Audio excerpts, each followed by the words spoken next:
राजकोट प्रत्याशी पुरुषोत्तम भाई रूपाला की क्षत्रिय समाज का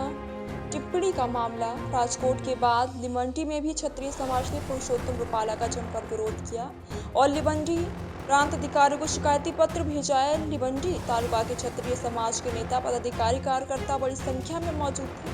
और जमकर विरोध प्रदर्शन किया।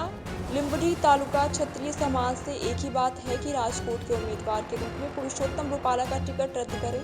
इस आवेदन कार्यक्रम में महावीर सिंह झाला, लखदेव सिंह राणा, सहदेव सिंह राणा आदि बड़ी संख्या में क्षत्रिय समाज के बंधु उपस्थित थे। आज લીંબડી ક્ષત્રિય સમાજ द्वारा ડેપ્યુટી કલેક્ટરશ્રીને આવેદન આપીને અમે સરકારને જણાવવા માગીએ છીએ કે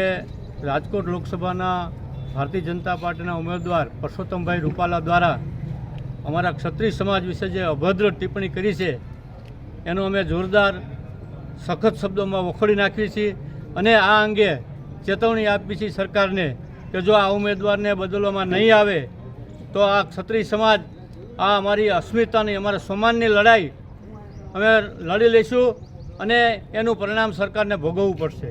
અમારી લડાઈ કોઈ પક્ષ વિરુદ્ધ નથી કે કોઈ જ્ઞાતિ વિરુદ્ધ નથી, પણ અમારી આ લડાઈ જે વ્યક્તિગત જે ક્ષત્રિય સમાજે દેશની અખંડિતતા માટે સર્વભૌમત્વ જે અર્પણ કરી દીધું છે અને ગૌ બ્રાહ્મણ પ્રતિપાલ જેને કહેવામાં આવે છે, અમે હંમેશા બીજા માટેની લડાઈ લડ્યા છીએ। ત્યારે આવી અમારા મા બેન સમાનની ગાળ સમાન જે અભદ્ર ટિપ્પણી કરી છે એ અંગે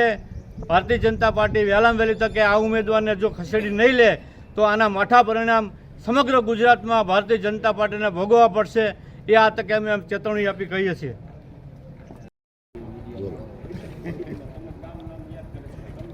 રાજકોટ લોકસભાના ઉમેદવાર માન્ય શ્રી પુરુષોત્તમભાઈ માજી કેન્દ્રીય મંત્રી શ્રી દ્વારા એમના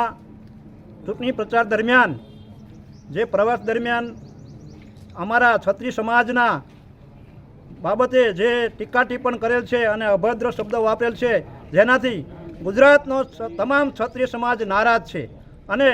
અમે અમારા વડવાઓએ અને અમારા રજવાડાઓએ આ ભારતની એકતા અખંડતા માટે બધું ત્યાગ કરેલું છે અને એને પોતપોતાના જીવનું પણ બલિદાન આપ્યું છે। ત્યારે આવા એક સામાન્ય પોતાના સ્વાર્થ ખાતર અને ચૂંટણીમાં જીતવા ખાતર કોઈ બે જાતિવાદી વચ્ચે વૈમનસ્ય ઊભું કરી અને પોતાનો રોટલો શેકવા માગતા હોય તો ક્ષત્રિય સમાજ આ સહન કરી લેવા તૈયાર નથી અને સમગ્ર ક્ષત્રિય સમાજમાં આના ઘેરા પ્રત્યાઘાત કર્યા છે। માન્ય રૂપાલાજીએ જે માફી માગી છે એ અમને સ્વીકાર્ય નથી, કારણ કે અમારી એક જ માગણી છે કે જ્યાં સુધી રાજકોટના લોકસભાના ઉમેદવારની ટિકિટ રદ ન થાય ત્યાં સુધી અમારી સતત લડત ચાલુ રહેશે અને આના માટે હવે પછી જ્યારે જે પ્રકારના કાર્યક્રમો યોજવાના થશે એ અમે સખત શબ્દોમાં કાર્યક્રમ યોજશું અને ગાંધી ચિંધ્યા માર્ગે અમે અમારા હક માટે લડત આપીશું અને ભવિષ્યમાં અમારા સમાજ વિશે કે અમારા બહેનો ઉપર આવી કોઈ ટીકા ટિપ્પણ ન થાય એ પણ દરેકે નોંધ લેવાની રહેશે। રાજકોટ મુકામે અમારા ભાઈઓ ઉપર અને ગોંડલ મુકામે જ્યારે અમારી બહેનો ઉપર જે પોલીસ વિભાગ તરફથી પણ જે જુલમ અને અત્યાચાર ગુજારવામાં આવ્યો છે એને પણ અમે આજે સખત શબ્દોમાં વખોડી કાઢીએ છીએ, કારણ કે કોઈ પણ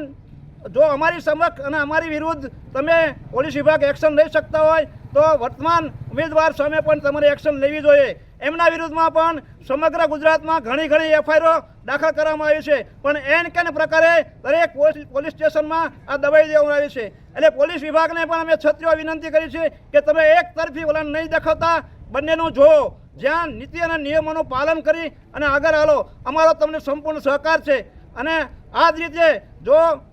અમારો કોઈ જ્ઞાતિ સાથે કે કોઈ પક્ષ સાથે વાંધો નથી, અમારો ફક્ત ને ફક્ત માન્ય રૂપાલાજી સામે વાંધો છે અને રૂપાલાજીની ટિકિટ જો રદ નહીં કરવામાં આવે તો અમે અહીંથી જાહેર કરીએ છીએ કે સમગ્ર લીંબડી તાલુકો, ચુડા તાલુકો ભવિષ્યમાં સખતમાં સખત કાર્યક્રમો યોજશે અને એના કારણે જે કંઈ પરિણામ આવશે એ સરકારે ભોગવવાનું છે। મવડી મંડળને પણ અમે વિનંતી કરી છે કે અમે એવું નથી કહેતા કે રાજકોટની સીટ ઉપર અમને અમારા જ ઉમેદવાર આપો, કોઈ પણ જ્ઞાતિનો ઉમેદવાર આપો, પણ રૂપાલાજી નહીં, રૂપાલાજી અમને માન્ય નથી અને જો અમારી આ માન્ય સ્વીકારવામાં નહીં આવે તો સમગ્ર ગુજરાતની અંદર 8 થી 10 સીટ ઉપર અમારું વર્ચસ્વ છે અને અમારા સમગ્ર ભાઈઓ તમામ ભારતીય જનતા પાર્ટીથી વિમુખ રહીને મતદાન કરશે. એટલે મોવડી મંડળને પણ વિનંતી કરીએ છીએ કે અમારી માગ સ્વીકારો અને અમને ન્યાય આપો. જય ભવાની.